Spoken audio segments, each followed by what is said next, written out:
ആകാശവാണി നമസ്കാരം. പ്രത്യേക വാർത്താ ബുള്ളറ്റിൻ വായിക്കുന്നത് സുവർണ. ആഗോള വളർച്ചയ്ക്ക് ഇന്ത്യൻ സമ്പദ് വ്യവസ്ഥ നിർണായകമായ സംഭാവന നൽകുന്നതായി പ്രധാനമന്ത്രി നരേന്ദ്രമോദി. ഇന്തോനേഷ്യയിലെ ജക്കാർത്തയിൽ ഇന്ത്യൻ സമൂഹത്തെ അഭിസംബോധന ചെയ്യുകയായിരുന്നു അദ്ദേഹം. ഊർജ്ജം, കണക്ടിവിറ്റി, അർദ്ധചാലകം തുടങ്ങിയ മേഖലകളിൽ രാജ്യം അതിവേഗം മുന്നേറുകയാണെന്നും പ്രധാനമന്ത്രി വ്യക്തമാക്കി. ഇന്തോനേഷ്യൻ പാർലമെന്റിന്റെ സംയുക്ത സമ്മേളനത്തെയും പ്രധാനമന്ത്രി അഭിസംബോധന ചെയ്തു. ത്രിരാഷ്ട്ര പര്യടനത്തിന്റെ ഭാഗമായി ജക്കാർത്തയിലെത്തിയ അദ്ദേഹം ഇന്തോനേഷ്യൻ പ്രസിഡന്റ് പ്രബോവോ സുബിയാന്തോയുമായി കൂടിക്കാഴ്ച നടത്തിയിരുന്നു. നിരവധി കരാറുകളിലും ഇരു രാജ്യങ്ങളും ഒപ്പുവച്ചു. വയനാട് കള്ളാടി തുരങ്കപാത നിർമ്മാണ പ്രദേശത്തുണ്ടായ മണ്ണിടിച്ചിലിൽ 3 മരണം സ്ഥിരീകരിച്ചു. 18 പേരാണ് അപകടത്തിൽപ്പെട്ടത്. ഇതിൽ 10 പേരെ പരിക്കുകളോടെ ആശുപത്രിയിൽ പ്രവേശിപ്പിച്ചു. അവശേഷിക്കുന്ന 5 പേർക്കായി പ്രദേശത്ത് ഇപ്പോഴും തെരച്ചിൽ തുടരുകയാണ്. മന്ത്രിമാരായ കെ.പി. അനിൽകുമാർ, ടി. സിദ്ദിഖ് തുടങ്ങിയവർ പ്രദേശത്ത് സന്ദർശനം നടത്തി. മണ്ണിടിച്ചിലുമായി ബന്ധപ്പെട്ട് ജില്ലാതല കൺട്രോൾ റൂം തുറന്നു. 04936 288750 എന്ന നമ്പറിൽ ബന്ധപ്പെടാം. തുരങ്കപാത നിർമ്മാണവുമായി ബന്ധപ്പെട്ട് പ്രദേശത്ത് കൂട്ടിയിട്ടിരുന്ന മണ്ണ് നീക്കണമെന്ന നിർദ്ദേശം കരാറുകാർ പാലിച്ചില്ലെന്ന് മുഖ്യമന്ത്രി വി. ഡി. സതീശൻ. കള്ളാടിയിലുണ്ടായത് മനുഷ്യനിർമ്മിത ദുരന്തമാണെന്ന് മന്ത്രി ടി. സിദ്ദിഖ് പറഞ്ഞു. മണ്ണിനടിയിൽ ആരെങ്കിലും അകപ്പെട്ടിട്ടുണ്ടോയെന്ന് കണ്ടെത്തി എത്രയും വേഗം രക്ഷപ്പെടുത്തുന്നതിനാണ് മുൻഗണന നൽകുന്നതെന്ന് മന്ത്രി എ. പി. അനിൽകുമാർ അറിയിച്ചു. സർക്കാരിന്റെയും ദുരന്ത നിവാരണ വകുപ്പിന്റെയും പ്രവർത്തനങ്ങൾക്ക് പിന്തുണ അറിയിക്കുന്നതായി പ്രതിപക്ഷ നേതാവ് പിണറായി വിജയൻ അറിയിച്ചു. അതിതീവ്ര മഴയ്ക്ക് സാധ്യതയുള്ളതിനാൽ കോഴിക്കോട്, വയനാട് ജില്ലകളിൽ ഇന്ന് ചുവപ്പ് ജാഗ്രത നൽകി കേന്ദ്ര കാലാവസ്ഥാ വകുപ്പ്.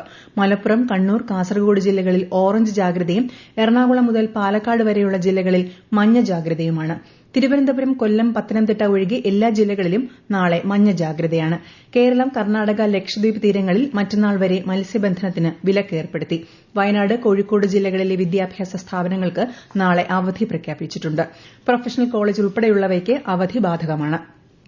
തലസ്ഥാന ജില്ലയിൽ 2ാം മെഡിക്കൽ കോളേജിന് എത്രയും വേഗം അനുമതി ലഭ്യമാക്കണമെന്നും ഈ അധ്യയന വർഷം പ്രവേശനം നടത്താനുള്ള ഇടപെടലുണ്ടാകണമെന്നും കേന്ദ്ര സർക്കാരിനോട് ആവശ്യപ്പെട്ട് ആരോഗ്യമന്ത്രി കെ. മുരളീധരൻ. കേന്ദ്ര ആരോഗ്യമന്ത്രി ജെ. പി. നഡ്ഡയുമായി നടന്ന ഓൺലൈൻ യോഗത്തിലാണ് മന്ത്രി ആവശ്യമുന്നയിച്ചത്.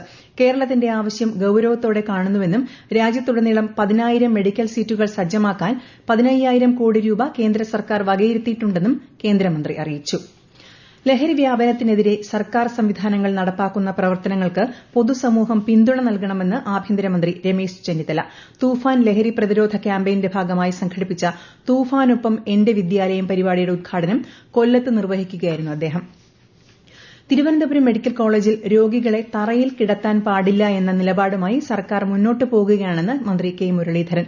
പുലയനാർകോട്ട ആശുപത്രിയിൽ 200ഓളം കിടക്കകൾ സജ്ജീകരിച്ചുകൊണ്ട് പനി ബാധിച്ച രോഗികളെ ഇവിടേക്ക് മാറ്റുമെന്നും മന്ത്രി തിരുവനന്തപുരത്ത് മാധ്യമങ്ങളോട് പറഞ്ഞു. ബ്രിക്സ് വനിതാ മന്ത്രിതല യോഗത്തിന് കൊച്ചിയിൽ നാളെ തുടക്കം. 2 ദിവസത്തെ യോഗത്തിൽ കേന്ദ്ര വനിതാ ശിശുവികസന വകുപ്പ് മന്ത്രി അന്നപൂർണ ദേവി പങ്കെടുക്കും. ലക്ഷദ്വീപിലെ വാർഷിക ചൂര ഉൽപാദനം അടുത്ത 5 വർഷത്തിനുള്ളിൽ 50,000 ടണ്ണായി ഉയർത്തുമെന്ന് കേന്ദ്ര സർക്കാർ.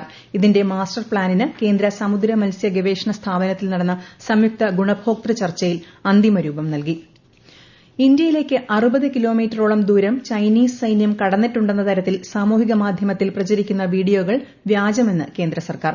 വീഡിയോകൾ ഇന്ത്യ ചൈന അതിർത്തിയിൽ നിന്നുള്ളതല്ലെന്ന് പ്രസ് ഇൻഫർമേഷൻ ബ്യൂറോയുടെ വസ്തുതാ പരിശോധനാ വിഭാഗം അറിയിച്ചു. ഫിഫ ലോകകപ്പ് പ്രീ ക്വാർട്ടറിൽ ഇന്ന് രാത്രി 9:30 നിലവിലെ ചാമ്പ്യന്മാരായ അർജന്റീന കരുത്തരായ ഈജിപ്തിനെ നേരിടും. ലയണൽ മെസ്സിയും മുഹമ്മദ് സലായും നേർക്കുനേർ വരുന്ന പോരാട്ടത്തിനായി ഫുട്ബോൾ ലോകം ആവേശപൂർവ്വം കാത്തിരിക്കുകയാണ്. രാത്രി 1:30 നടക്കുന്ന മത്സരത്തിൽ കൊളംബിയ സ്വിറ്റ്സർലൻഡിനെ നേരിടും. ഇന്ത്യ ഇംഗ്ലണ്ട് ട്വന്റി പരമ്പരയിലെ 3ാം മത്സരം ഇന്ന്. ഇന്ത്യൻ സമയം രാത്രി 10 മണിക്ക് ഇംഗ്ലണ്ടിലെ ഫ്രണ്ട്ബ്രിഡ്ജ് ക്രിക്കറ്റ് സ്റ്റേഡിയത്തിലാണ് മത്സരം. പരമ്പരയിൽ ഇംഗ്ലണ്ട് 1-0 മുന്നിലാണ്. 2008 അഹമ്മദാബാദ് തുടർ സ്ഫോടനങ്ങളുമായി ബന്ധപ്പെട്ട പ്രത്യേക കോടതി വിധി ഗുജറാത്ത് ഹൈക്കോടതി ശരിവച്ചു.